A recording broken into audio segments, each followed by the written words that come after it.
More than happy to work with you on those. You're gonna get that great pop-up there of it's recording now.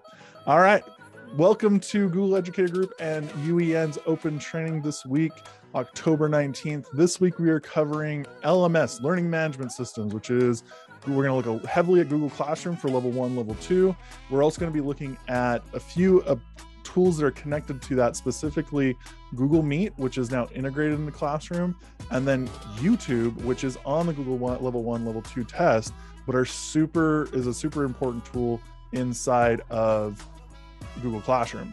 We're also going to spend just a few minutes at the very end glancing at Google Assignments LTI 1.3, which if you're a Canvas user, helps you to bring Google into your Canvas experience for your students. So I'm going to go ahead and start sharing my screen here. We are going to be jumping right into our website for Google Educator and Utah and UEN right here. It's in the chat, but also you can see right here, bit.ly/all caps UEN fall Google. You can go ahead and jump on there and grab whatever you need. I update it weekly with the last week's video and all the material for the upcoming training. And after today, we only have 2 more weeks. We're gonna be looking at Gmail and Keep 1 week, and then Calendar the next week. And then we are done, folks. So it's kind of crazy that we're at the end of it. A couple things on this site just to kind of help you out. Here's my information if you need to email me or get in touch with me, Twitter, Instagram, all that information. And also, if you're interested, if you're not a part of the Google Educator Group Utah, even if you're not a Utah teacher, you can join the Google Educator Group Utah. This link right here sends you to our page right here, where you can see our Google Educator Group Utah meetup from a couple of weeks ago, our newsletter, as well as all of the information for these trainings. To join, just click Join Google Educator Group Utah. The form will take you about a minute to fill out, and then you are a part of the group and you get recognized as a Google Educator Group teacher. On this page right here, you can see all of our innovators, our trainers, coaches, our level 1, level 2s, and then people who are aspiring to be Google certified. It's at the very bottom here.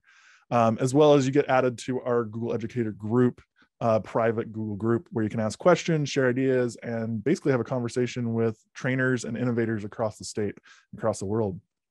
All right, with that said, today what we're going to be looking at, if you are on this page, we're going to look at this left-hand side, and we're going to go to Assignments Classroom. And under here, like always, you can see we have a couple badges, GCE 1, Google Certified Educator 1, GCE 2, and you can go ahead and see all of the essential skills in the 3 groups that we're going to look at today, which again are Classroom, YouTube, and Google Meet. We're going to look at those 3 particular ideas. Like always, we're going to spend about 15 minutes on GCE 1. We're spend about 15 minutes on GCE 2, give or take. And then we have some helpful tips as well. And today's are a little bit longer because working with learning management systems sometimes takes a little bit of extra time. And so I wanted to give you a lot of helpful hints here to build some really cool stuff in here for your students. All right, I'm going to move that out of the way. Let's go ahead and jump over to Google Classroom. So the URL for this is classroom.google.com. Remember that you can use Google Classroom, not just for classes with your students, but you can also do this for a club or organization. You could do this for a book study group with your fellow teachers. I used to use this all the time to create PD groups at my school. So like, for instance, if I had a group of 5 or 10 teachers that really wanted to learn 3D printing or become Google certified or learn about Adobe, I'd put them in a brand new class up here in the top right, have them all join, and then we'd share information, ideas, and do, assignments and checks all the way through in there. So today I'm just going to show you a few of the basics. They want you to know about 8 to 10 skills here in GCE 1, again, for Classroom, Meet, and YouTube. So first thing we're going to do is go to the top right corner. To create a brand new class, it's just right here, the big plus sign, like always.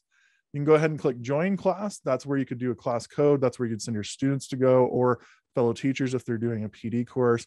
And then also you can create a class. We're going to go ahead and add a class name today. I'm just going to call it Sample GCE 1. And that's going to go ahead and build it. Now, on top of that, I can change the section name.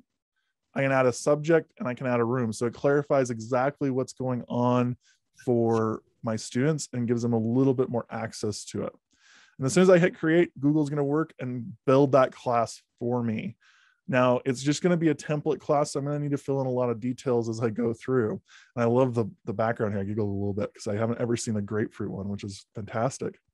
So this is your basic homepage for Google Classroom. On this page, this is called your stream. This is where it defaults for both you and your students. Anytime you click on that class, this is where all the material, announcements, assignments, everything that's going into your class ends up on this page. You can see right here, you can generate a Meet link for your students. Here's your class code. And then if you have work in this class or things that are coming up, you can go ahead and it'll all show up here for your students. You can also reuse posts from other classes just by clicking there, clicking the class and grabbing the post that you'd like to use. We also across the top have all of our settings, or not our settings, sorry, all of our places in our class. Most of these are accessible for our students as well, so they'll be able to see the same tabs. You're gonna see classwork, people, and grades, and we'll go into each one of those here in a few minutes. A couple things I wanna start off with is that they've asked you to title your class. So we've already done that, but if you need to change that title anytime, just go ahead and hit the settings cog right up here next to your waffle, and that will give you the ability to change your class name. You don't have to keep the same class name all year round, which we'll talk about later under the helpful hints, something that I love to do with my students. Under here as well, you're going to find your invite codes, your stream, what students can post and comment on, your Meet link and managing that, and then also your grade calculations. Now, this is way down the line under helpful hints, but I'm just going to cover it since we're here. If you're a teacher that really likes to have weighted categories in your class, Google Classroom now allows that. So you can click weighted by category, and then you can create categories just right down here by turning them on and adding a title and then adding a percentage. So it makes it really easy for us to do weighted grades. You can also do by total points or no overall grade. So really gives you a lot of options as a teacher to build your class the way you want to. All right, so now we know how to create a class, title our class. We're gonna go back to our stream and we're gonna hit on classwork. Now this is where all of your space to build your course content lives. This is the stuff that you're asking your students to do to show their learning in your class. And so what Google wants you to know for GC1 is how to create an assignment and add some attachments to that. So I'm gonna go ahead and click create. And you're gonna see I get a drop down here. I can create an assignment. I can create a quiz assignment, which creates a Google form that I can build directly off of. I can add a question, which I always thought of like bell ringers or like quick questions with my students. I can create a materials post. So maybe I don't want any assignment associated with this. I just want my students to be able to see that material, that idea. I can reuse a post from another class, including an assignment from another class. And I can also create a topic. So a weekly module, a topic module. Maybe you're doing it by a book if you're an ELA teacher, or maybe you're doing it by unit or content. So really flexible set of tools here. For GCE1, we just want to work with assignments. So we're going to go ahead and click that. It's going to take us to this page. Now, Google always pops up with what's new, especially in Classroom, giving you a little taste of what it is. So right here, you can see they've added originality reports for assignments. So this gives you an originality report for your students' work. So if they're writing an essay, if they borrowed a big chunk of it from a website, it will actually tell you where they borrowed it from and make sure you understand that they plagiarized part of the report. So you hit got it. And then you can also check that really quick and grab that as well. So right here, add a title. I'm just going to call this sample assignment. We can add our assignment instructions, including, we can do bold, italics, underlining. We can do some bolded lists, change formatting, those sorts of things. Underneath it, though, we have all of these options, and these are things that Google wants you to know. So the first one they want you to be able to do is add an attachment. So if I go ahead and click Add Google Drive folder or file, I can go ahead and add a file from my Google Drive, and I'm just going to grab one for my reasons. So grab this untitled document right here, click Insert, and now see it's walking you through it, which is really nice. We can see that document, and then I can say students can view file, students can edit file, so everyone has edit rights, which is kind of dangerous but kind of fun as well. Or I can make a copy for every student, so that does it automatically inside of Google, which is really nice. I can also upload a file, so I can grab something from my computer. I can provide a link to an outside source, and these are all concurrent. So like for instance, if I add uen.org and add that link, notice that it goes under here as a basically a tool for my students to complete that assignment, but I also have that assignment, that document that I've already attached. They really want you to know how to use a YouTube video here. So as well, I can click right here, add YouTube video, and search. I'm going to go Google Utah and UEN and see what we get. Oh, there we go. There's our meetup from this last month. Click add, and then notice right down below, it adds the time the video is, where they got it from, and then the title. And if they click it, it's going to just show that video. So for teachers that are really concerned about that weird side column that you get on YouTube where it's giving suggestions, this cuts that out. So it makes it a lot easier for students to be protected from objectionable content. Last one here is the plus sign, and this gives you options to grab a brand new doc, slide, sheet, drawing, or form directly into this. This is just a blank document. So I can go ahead and give my students a brand new doc, and it creates it down below, and I can start adding material to it if I want to. So I can add the assignment description. I can set up MLA format or APA format. I can give it a title, and then every student will get a copy of that document. All right. Now, with that said, over here on the right-hand side, we've got also a bunch of content here. And I'm going to jump ahead to some helpful tips here because these are brand new and really, really helpful for a lot of teachers. So under this drop-down right here where it says sample GCE1, if I click on that, I can choose multiple classes and send this assignment out. So rather than just having it be to that one class period or that one group of students, I can now send it out to all of them. So if you're co-teaching a class, and you want to create synergy between your whole department in secondary, or if you're teaching, elementary English, you could send an assignment out to all of the teachers as long as you're a co-teacher in that class, and everyone could be doing the same assignment at once with just a button press, which is really nice. You can also pick specific students. I can't do that right now because I don't have any students in my classes, but you would be able to pick specific students to assign this work to. So if you have remediation, it makes it really easy.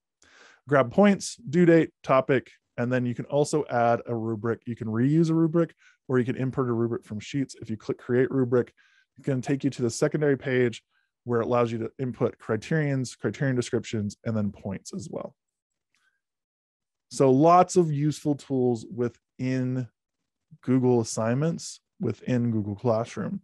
One last thing here, I can click Assign, or I can hit my drop down. I can hit Schedule once I have a due date in here. So just know that. Let's change that out actually. Let's add Friday. Perfect.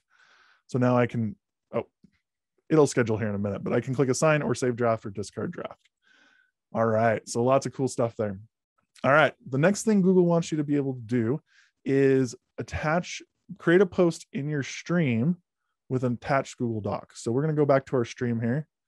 And right here, I'm going to click to make a new announcement. So just like in our assignments, I have a place to type, add bold, italics, underlining, bullet list, all that stuff. So I can add my text, and then underneath it, I can attach a Google Doc to my post.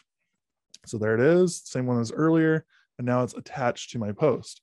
Now what's nice is that only students can view that post. It's not going to make a copy for them. So sometimes if you want to give them a heads up on a reading, or you want to share a permission slip, or you want to do give them a heads up on an assignment description, or remind them of an assignment that's coming up and give them the assignment description again, you can do that right there. All right, next one they want you to do is be able to add a custom banner for your class. So to do that, right here at the top, you can see where it says big old customize. You can upload a photo, or you can select a theme. Selecting a theme is great, and they have a lot of really nice, beautifully designed ones that you can just go ahead and grab. But I also really like the idea that I can upload a photo here.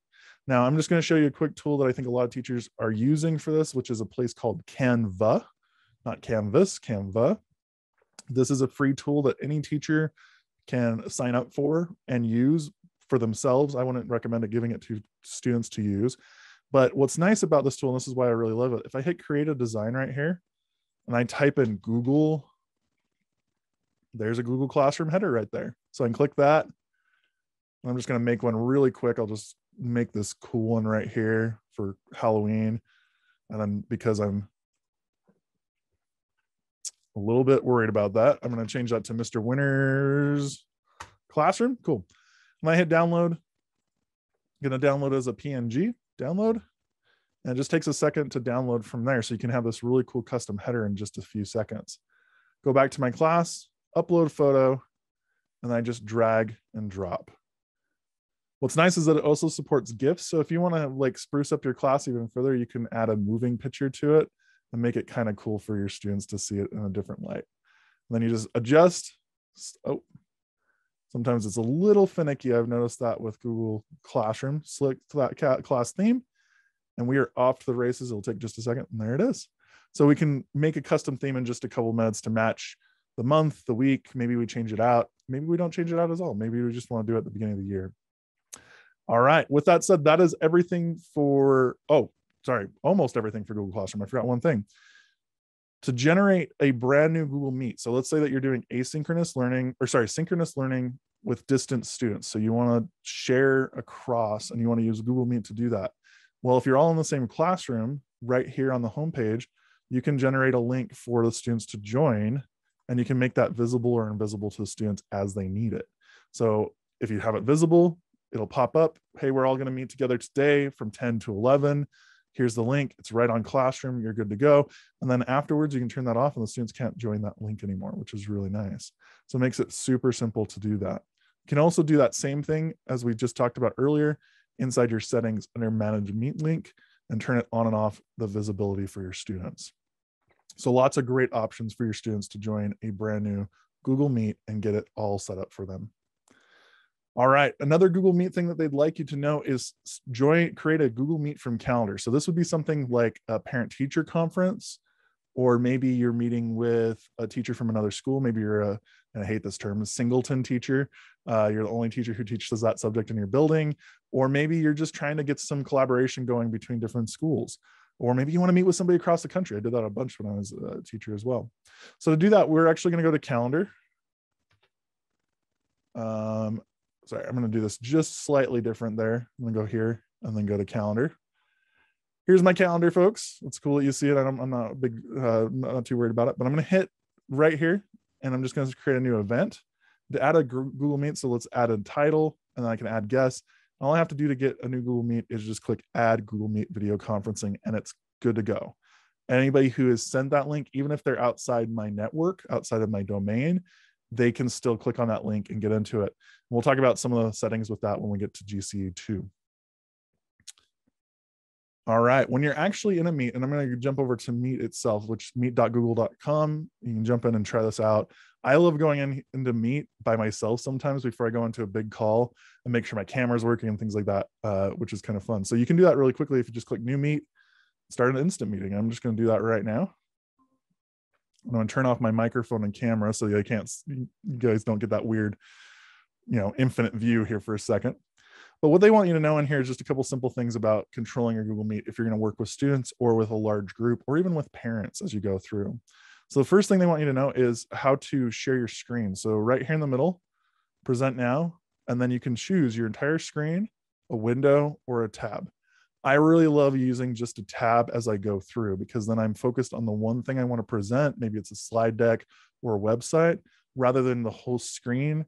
And then I can move things around in the background without the person who's watching or the group that's watching see it. And then it just pops up which tab do you want to use and you're good to go. Second thing they want you to know is how to pin a colleague. When you have multiple people in this room, you'll see right here that there's a list of people. And you have a little pin right there. So you can pin that person on or off so you can see that person at all times. So if you have a student who's presenting, you can pin them up there. If you have a student who's sharing a slide deck, you can pin the slide deck up there. Or if you have a student who maybe needs a little bit more attention, making sure that they're working via call or a parent or whatever it might be, you can pin them up there and make sure they're good to go. Last thing they want you to do is be able to change your background, which if you go to your 3 dots, which a lot of things inside Google is inside the 3 dots, you can go ahead and right here and then apply visual effects. And you can go ahead and add a background right here. They give you a lot of options and they keep adding more and more as they go through. Some of them are moving, like these ones right here with the little play button, but these ones are static. So some people really love a background. I just like the background that I have in my room, which is my CD collection. But some people really enjoy that and it helps out. All right, the last thing that they want you to know is the Google Meet controls and how to use them in your meeting. Google Meet controls are right here in the bottom right-hand corner. Some teachers see them as blue. They used to be, some older versions of Google had them as a big blue shield. But if you click on that, this gives you all of your options for what's going on in the meeting. So host management, you can restrict what participants can do in the meeting. You turn that on or off. So again, if you're meeting with colleagues, maybe you don't need that on. If you're meeting with students or with students and parents, maybe you do need that on. You can choose let everyone share their screens, toggling it on off, send chat messages, and also quick access. I love using quick access because if I turn that off, anyone can join. But if it's turned on, then everyone must ask to join. So, oh, sorry, it's the other way around. If it's on, anyone can join. But on the flip side, if it's off, you get a little message that says, hey, do you want this person to join? It's great for PTC night, where if you're doing distance calls with parents, if it's the same meet call, one parent will get into the call, you meet with them. If another parent shows up and tries to join, they have to stay in the waiting room until you add them. You can also hit more host settings and you can really dig into some granularity there. All right, and that's a little bit long, but there's a lot of stuff in Google GCE1. Let's jump over to GCE2. GCE2 has a lot of YouTube material. And so we're gonna just jump into YouTube and show you some stuff in here. So the YouTube, I added this into Classroom because during the pandemic and when I was making a ton of videos, YouTube became my preferred platform for dropping videos into my classes, because if I made a video, I could share it with my students and I'd know that they'd have subtitles. And I didn't want to take the time to make subtitles for accessibility, but I knew if I gave them that, they would have closed captioning, they could watch the video in the language that they selected, and it just gave me a little bit more ease for sharing it. I didn't have to worry about, did I share the link with everyone? No, it's on YouTube, it's unlisted, we're good to go. And so with that said, when you have your YouTube channel, which some districts do, some districts don't, talk to your IT person if you're not sure if you have a YouTube channel. But if you do, all you have to do is click create up here on the top right and upload a video. What we're going to do is I'm just going to upload it, show you how to quickly upload a video and what it kind of looks like in the process. So there's the page. It drops me into my channel editing suite. I'm just going to drag and drop a video on there. So this is just a video I made earlier today about Adobe Aero. And from there, now it's just uploading. You can see in the bottom right here, it's going, bottom left, it's going uploading 1%. Probably going to cancel this in a minute, just to make sure we keep up bandwidth. But it's going to upload the video for me. Here's the link it'll be at when it's done. It gives me a thumbnail. And then also it asks if it's made for kids or if it's not made for kids. If it's made for kids, it gets some specialized settings on it that helps protect children and take some of the ad content down, which is really nice. So I always did that when I was working with students. If I was working with adults, no, it's not made for kids. Kind of obvious, but it helps. Second thing that they're going to ask, oh, see, it even says you got to answer that before you move on. Video elements, you can add subtitles, you can add an end screen and add cards. Cards pop up throughout the video, which is really helpful for a lot of teachers to answer questions as they go through. They also have checks. This is to check whether or not you have actually stolen the intellectual property from someone else. So YouTube checks that for you to make sure you're not going to get a takedown notice. So just make sure you're not borrowing music from a platform that is someone, well, basically don't borrow somebody else's music unless it's free play. If it's copyright free, which know your copyright and you'll be good to go. The last thing is your visibility. This is one thing that they ask you to know is the difference between private, unlisted, and public. Public, first of all, is everyone can view it. Anyone on the web, they can watch it and they're good to go. And it will show up in searches as well. Unlisted means it won't show up in searches and it's only anybody with the link can view it. So you can send this link to your students and they're only going to be able to see it. It's really nice. It won't show up on your channel. It'll just show up for the people who have that direct link to your video. Private means that you have to have a passcode. So that one's a little bit harder to manage. I don't like using private videos. Unlisted works really well for me because then I know no matter who I send that link to, it's going to work. Students, parents, people in my district, people in the state, national people, I know that video is going to work for them. So definitely recommend unlisted. All right, I'm going to close that out. A couple things that they want you to know as well. So we've uploaded a video to the channel. You've seen where to add cards.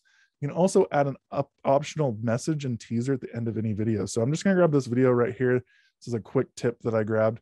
And I'm going to click into it and click edit. Once I do that, I can go ahead and hit editor. And this is where I can dig into adding cards, and I can start blurring parts of videos and things like that. It's a pretty straightforward process to do so, but sometimes if you want to send your students to another video, or if you want to say thank you for watching, those sorts of things, it's pretty straightforward to do it that way, but it's also helpful to know that it's there and available for you as a teacher. All right, moving away from uploading content, I'm just going to go ahead and go back to YouTube for a second. GCE2, they also want you to be able to create a playlist. So to create a playlist, I'm going to go to UEN, just search that really quick. We're going to make a quick playlist of UEN videos. So let's say I want a video playlist of just the Google videos that we've been doing for the last couple of weeks. Well, right here is one of the videos. I'm going to go ahead and hit the 3 dots. And then the 3 dots is going to allow me to save that video to a playlist. When I click that, it's going to ask which playlist you would like to send it to, or you can create a brand new playlist. I'm going to create a brand new one. UEN GEGUtah. It's going to ask you, do you want this to be public, unlisted, or private? It's up to you. I prefer on this one unlisted most of the time, unless I know this is something I'm going to share out on my channel for a lot of people to view. So click unlisted and click create. So now I'm going to just add a couple more videos to that. Save to playlist, UEN GCE. And as long as I click that button, it's going to go ahead and jump in there. Now I can go to my channel. You can see right here on the left-hand side, UEN GEGUtah is already ready to go. If I click on that, here's the videos that I've already added. So it's that quick to make a playlist of videos. Again, make sure you watch your content, make sure you watch the video. I know these videos are fine for content, but if you're handing this to students, check your content first. Now, let's say I want to share this with a colleague or maybe with students. Up here at the top, I can send them this link and now they can watch it, the playlist from there. Or I can go ahead and hit the share button right here. And here's the link again. But also this gives me my embed code. And what's nice about the embed code is I can put this on a Google site or on Canvas or anywhere you can embed anything, and it'll embed the entire video playlist. So each video will play back to back to back in the order that I've put them together. So it makes it really nice for a lot of teachers to work that through. All right, and that's everything for GCE2, all of those wonderful YouTube things, uploading a video, adding cards, optional message, and then doing the stuff with playlists and sharing them with your colleagues. All right, we have about 10 more minutes, so I'm going to jump into some helpful tips for you. So these are things that I wish I would have known or had available to me when I was teaching with Google Classroom or with YouTube over the last couple of years, because a lot of them are new things that are just exciting within Google Classroom. So I'm going to go ahead and go back to Classroom for just a second. Here's that class we built just a few minutes ago. The first thing I want to talk about is, it's kind of a helpful hint, is that you can reuse posts from other classrooms within Google Classroom in the classwork tab. So if I go to classwork, click create, click reuse post, I can go grab from any class that I want to. We covered this really quickly, and Google makes it really simple for you to do that there, but also on your stream that you can go grab stuff there as well. So it makes it easy to pull an announcement post. Let's say you're going to be sick one day, grab that, and it's easy to say, okay, here's all the material. I'm going to send it out to this class, and then I'll go grab it for this class and this class and this class. And by 10 minutes later, you're good to go. Throughout the soft closure, this is what I would do every morning, is I'd post a video of me talking, telling them what I was expecting today to be. Here's some of the outlined materials. Here's the assignments that we're working on. If you have any questions, I'll be on until this time. And then I'd send it out to each one of my classes, just reusing the post all the way through. So really straightforward, great for days off if you take days off. I definitely have the hard time with that some days. All right, second one we've already talked about, send work to multiple classes. Again, if I go into classwork, create, assignment, and then just right under 4, clicking all the classes or whatever classes you want to send to, that'll send it to multiple classes. We've talked about adding a rubric. It's just down here. Again, you can create a rubric from scratch, borrow a rubric that you've already previously made, or grab a rubric created on a Google Sheets file. All right. Also, we talked about this, just another quick one, just to remind you, creating a blank doc here, sheet, slides, drawing, or forms.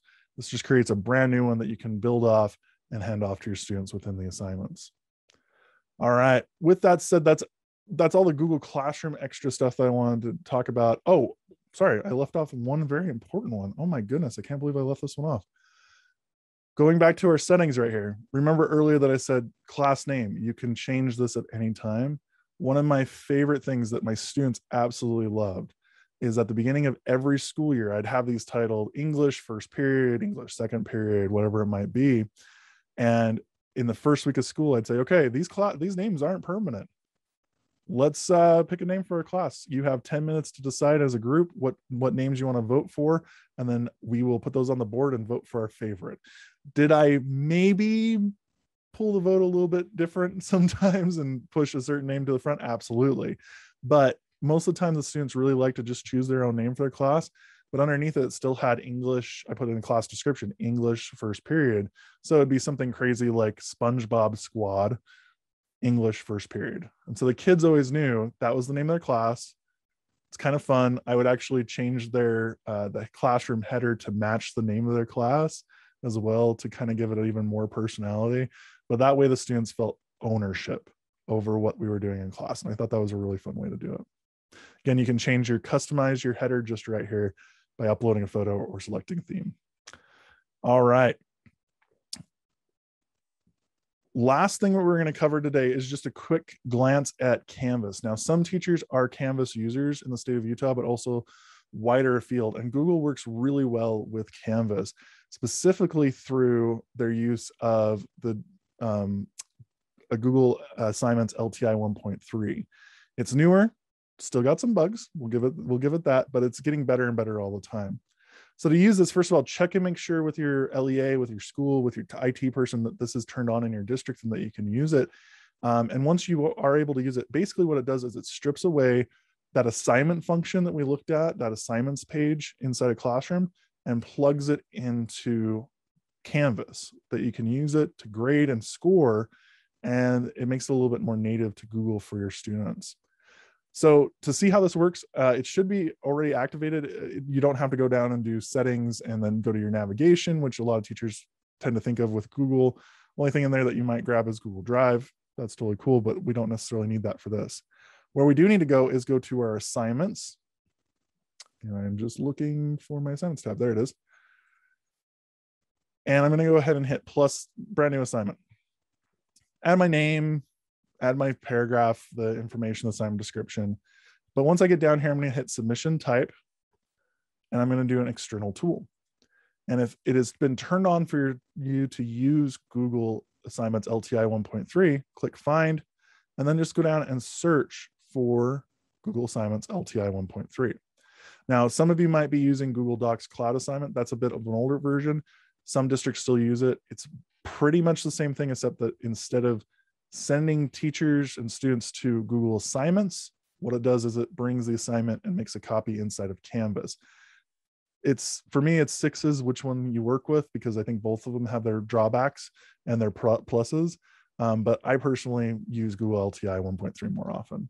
So I'm going to go ahead and click that. And it's going to ask my account, click continue. And it's going to pull up this screen for me. And this should look very familiar. Yeah, I want my plagiarism to be checked. I'm going to add a file, and then I'm going to grab that same one we've been using the whole time. I can add more than one file, but notice it already says each student will get a copy of that file. I can change my points, my due date, I can add a rubric, and I can click create. Once I hit create, it's going to go ahead and plug that in for my students. So when they come in, and I'm going to save, I got to add a title really quick, or else it will not let me do it. I'm going to add a due date as well. Boom, save and publish. All right. I don't see anything because I don't have an assignment description in there. But if I hit my student view, and just so you know, this might look weird. Guess what? This is what you're going to see as well. But students will see the link to Google. Sometimes it pops up for me in a different format as a teacher, but because we're reading the same account in Google and in Canvas as a student and as a teacher, then it's going to only look at my account and not look at it from a student version. So no, it's pretty normal to see something like this. But you're going to see the assignment, you can see a little bar right here. There it is, it popped up finally. You're going to see all the material that you, the teacher, put in there. So here's the points, the due date, the files, the rubric, and then down here, you're going to see all the student submissions. Even if you switch over to student view, that's still what you're going to see because it's reading your Google account. However, what's nice about that is you're always going to see the work that's new that's coming in from the students, and students are going to see, here's where to click for the assignment for that document you've created to go and start working for your class. So pretty straightforward, interesting way to use Google. I really like it because Canvas gives me a lot of features that maybe Google Classroom might not, even though Google Classroom is awesome, but it's a great way to create some synergy between some tools that are really flexible and accessible for a lot of teachers. All right, with that said, that is all the helpful hints and our tips, the essential skills for GCE1, GCE2. If I were in your shoes getting ready for the test, I would definitely play around a lot with YouTube and Google Classroom because they really are pushing those. Make sure you know Google Meet and where those Meet controls are, because those are indispensable as a teacher. All right, just a reminder, here's our GCE1 and 2 open training site. The link again is in the chat if you missed it. Here it is right here at the top, bit.ly/all-caps UEN Fall Google. My email and contact is right here, so you can go ahead and jump into that.